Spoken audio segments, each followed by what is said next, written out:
In the 1970s, the feminist claimed that only men were the perpetrators of domestic violence, and that domestic violence exists as a consequence of the patriarchy. Erin Pizzey tried to set up a refuge for female victims of domestic violence. Out of the 100 women that came, 66 were just as violent as the men they left. So she tried to set up a refuge for men.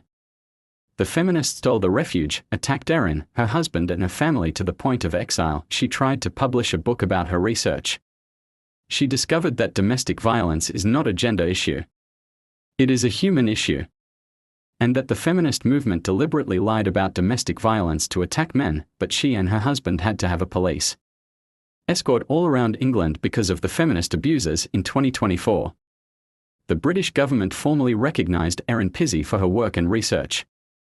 This is proof that the feminist movement is a terrorist organisation aimed on hating and spreading hateful messages of men. Anyone who proudly admits to be a feminist should be frowned upon.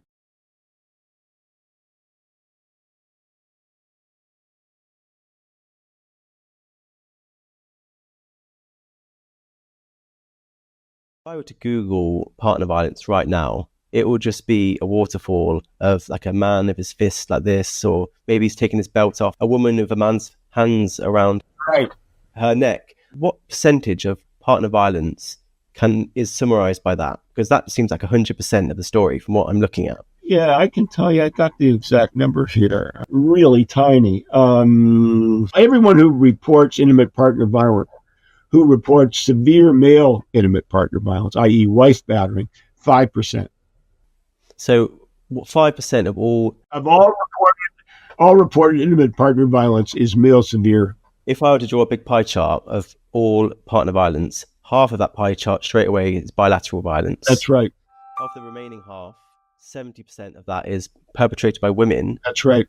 And then after that, 30% of that second half, so 15% overall, is men. Yes, and the 15% committed by males, 2/3 of that is just pushing and shoving. So it's not wife battering.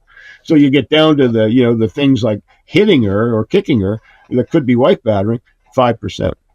So the most common form of partner violence, bilateral, followed by female perpetrated, followed then third place, bronze medal for male violence, and yet that's all we seem to see and hear about. That's right. It blows my mind. My mind's been blown for 40 years.